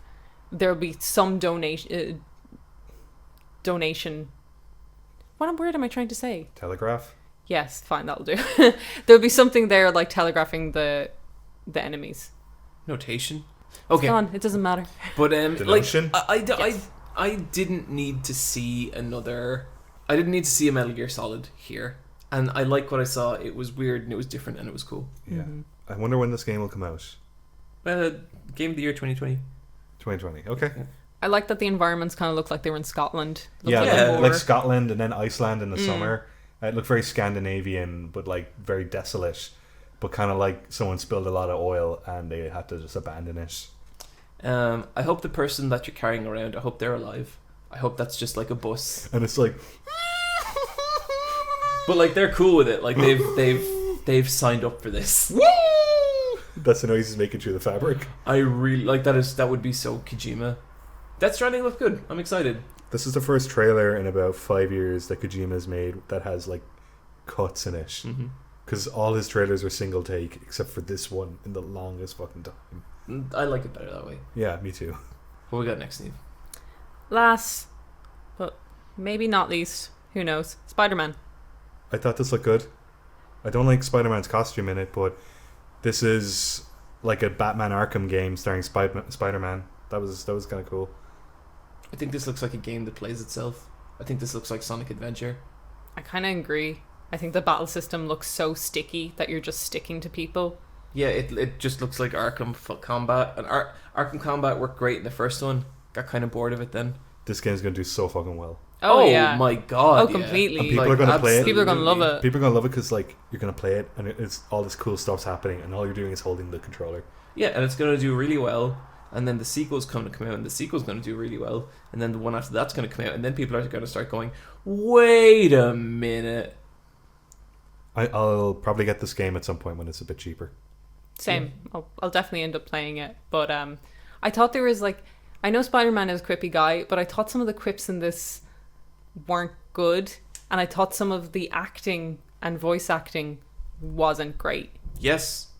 Like... None of it was good. It felt like just very typical B Spider-Man. Like, you want to see some fucking cool Spider-Man? Go watch that animated trailer we talked about. Like... That is Spider-Man feeling like cool and fresh and different, and not even just visually. This just feels like I opened up the Spider-Man manual, I read the first couple of pages, and then I wrote some quippy dialogue. I think the bad guys look alright. Sure. The one thing I like about Spider-Man are the villains. Like, I think both Batman and Spider-Man have like great villains. Like, does Superman have good villains? Lex Luthor's good. Is he? You read the right stories, Lex Luthor's great. Okay. Does Daredevil have good villains? Yeah, Kingpin is cool. But he's also in Spider-Man. He's more in Daredevil. Okay. He's like his big bad. I don't know. People will love it. I'm sure. Not for me. But that's what they ended on. That was Sony. The good thing about this is they showed a lot of gameplay. Did they? Yeah. Did they? I think every big game they showed, there was a big section of gameplay, apart from Death Stranding. Okay, well, like, I guess my point with the Spider-Man stuff is like there was points where it looked so impressive. Like, you know the bit where he's going up the massive circular thing and the shit's falling on him and he has to dodge left and right. Mm-hmm. It's going to be you hitting left and right on an analog stick, or maybe a button prompt. Like, that doesn't seem fun.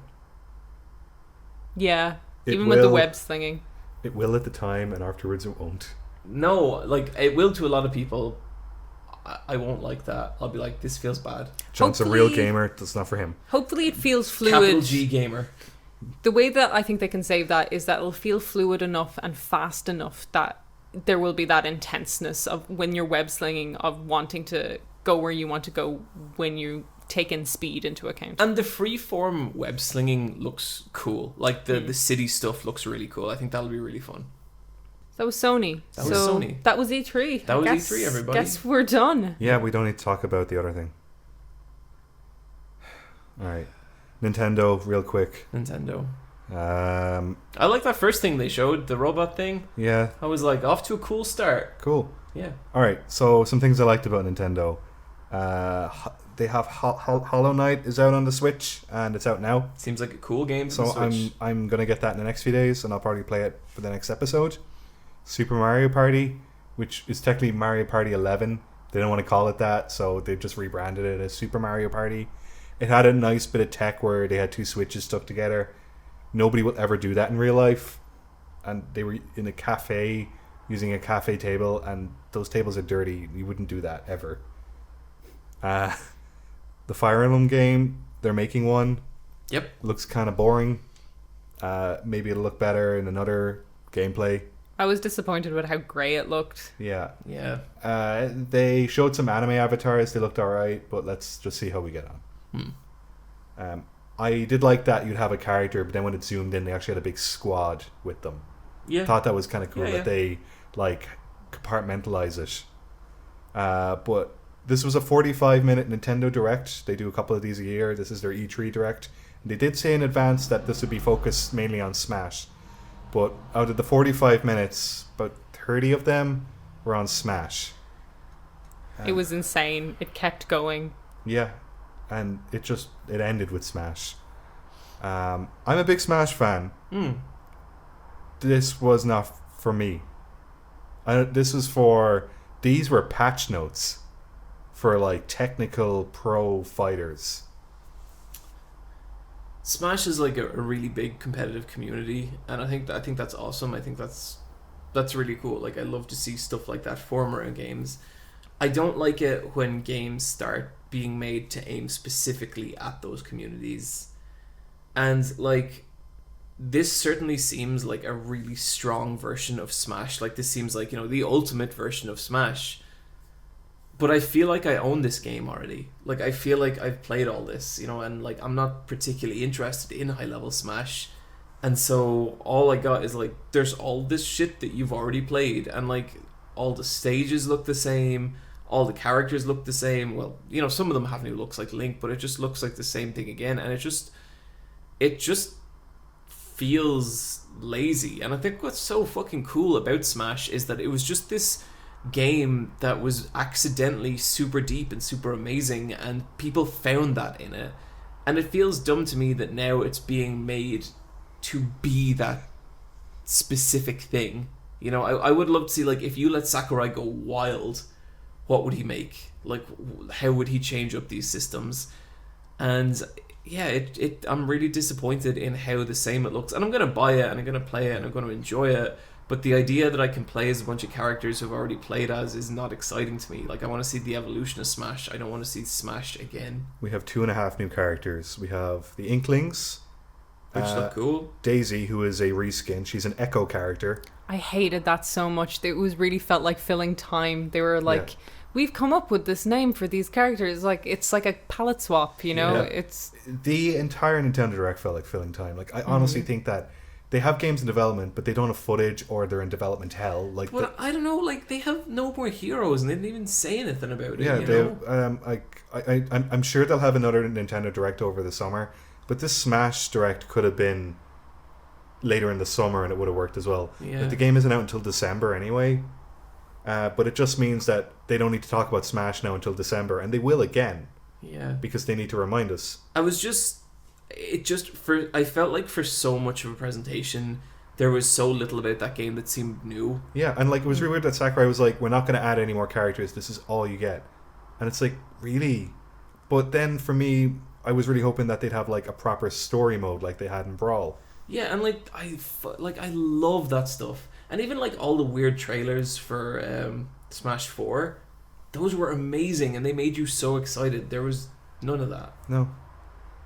So yeah, I'm really, really bummed out by that. Yeah, a very underwhelming presentation. Considering like, they have that Yoshi game, but now that's been pushed to 2019. So that kind of tells you a lot about other games that they're developing, that there's something going on, and they're postponing a few things, and they had to pad out that Direct with Smash.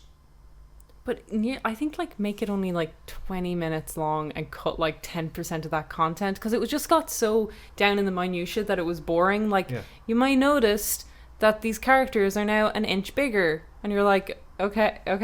Like, they went through every single one. Plus, Ike has 2 outfits, and you might notice his voice is slightly different for each. They're going to be demoing that game all week anyway at the Treehouse stream, so they could use that time to get into the really specific stuff that the fucking niche fans will inhale. It just kind of felt like, it's Smash again, just like you all wanted. Here it is. I feel so bad for Animal Crossing fans. Oh, man. And like, the thing is, I think those games are coming. I think those games are in development. I just thought this was a massive misstep, this whole presentation. I really thought we were going to see Metroid Prime 4, considering 1 year ago we saw a title card. That kind of like tells you, well, in 12 months time we'll get a 2-minute cinematic. Nope. It's kind of nuts as well that there was no Labo. Like, that's their big thing they announced. March that thing out to die. Yeah, it's kind of like you think there'd be like new Labo update coming, or like just even like this year we announced Labo and just like a refresher or something. And they spent a couple minutes on the new Pokemon game, but Game Freak had their own announcement about it 2 weeks ago, and they just recycle footage. They showed off Mario Tennis Aces. That game is out in a week. Like, I really think that there should be a rule with E3 that, like, if your game is out within 30 days, do not show it at E3 because you're wasting people's time. I think they pay for those slots and they're just going to be like, we're going to show whatever. And they weren't. Yeah. I agree with you, but I think if you're doing it, launch like Octopath had more content, but they were like, there's a playable demo 2, and you can keep the save. Do something that will carry over, because it's kind of like we know we've pre-ordered for a year. It was kind of a strange move. What do you think of the character reveal at the end of Ridley? Mm-hmm. Ridley's like a long-running joke for about 15 years now that fans have wanted him in Smash. And Sakurai, the creator, has said, like, well, he's a boss character and he's massive. I don't know how we'd fit him in, and he's broken because he can fly everywhere and he's insanely strong. I always thought those excuses were really silly because, like, most of them apply to Bowser, and there's other characters who can fly as well. Yeah, like Pit. I'm happy. Like, I love Ridley. Yeah, he looks cool. I think Ridley is a cool lady. Sure. Yeah. And there's an amiibo of Ridley coming out. That looks cool. Like, I was gonna get this game anyway, but I'm not as excited as I should be about it. Yeah, I feel like I'm just buying the same game again. Yeah. I think they could have done a really cool cinematic, put some nice music over some good gameplay, do the Ridley like reveal, and like people would be so much more hype about it. I just like, maybe why don't you change up the art style? Yeah, like, why make a new game? Like, this is gonna sell fucking and maybe that's why they don't do this stuff, because they don't need to. But like, I felt like I would have really liked to see something new here. I would have liked to see them change up the way Smash Balls work, because Smash Balls are terrible. They have fake Smash Balls now. Well, John, awesome. Zelda has a new dress. Actually, I really like Zelda's new design, because it's pretty. For the past few games, she's just been pissed off woman with dreadlocks, and she just doesn't have a personality. This time around, she looks like she has more personality. She looks more fun. I've never been a fan of Twilight Princess Zelda. Yeah, me neither. I like Link Between Worlds Zelda. I prefer kind of... Someone asked Sakurai why he wasn't using Breath of the Wild Zelda, and he said because he thought that Breath of the Wild Zelda would be more diplomatic and like spend time on her studies. And that's cool, because it implies that this Zelda wants to like fuck people up. Yeah. She's there to party. I was really happy that I got to see a cinematic where Mario was stabbed through the fucking heart.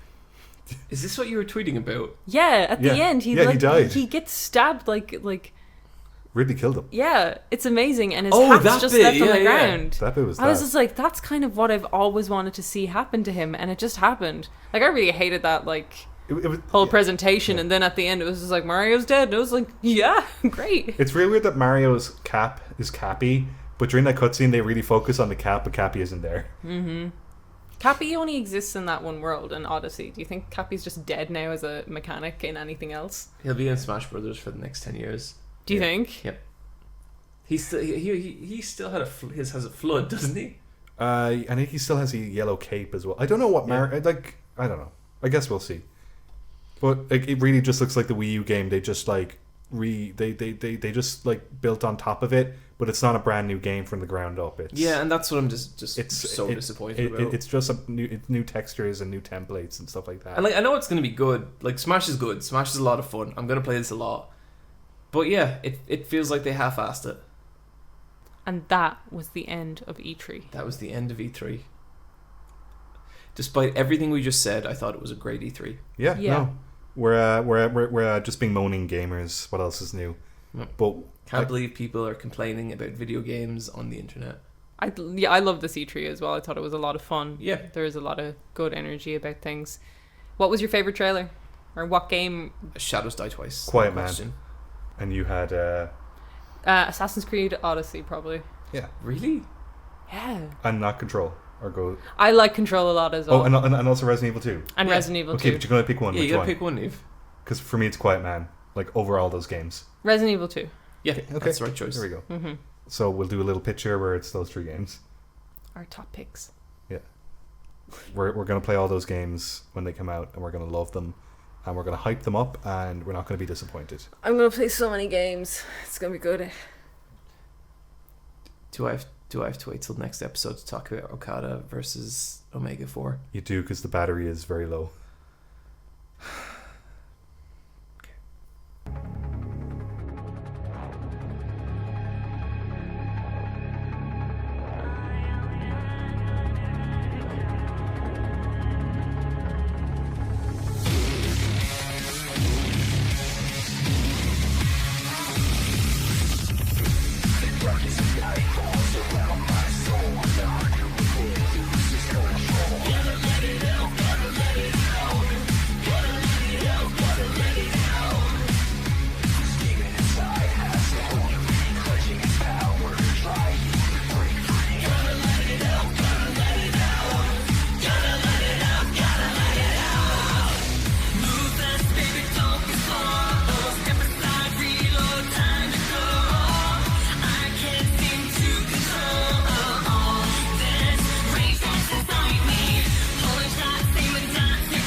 We weren't actually at E3, we were just funning.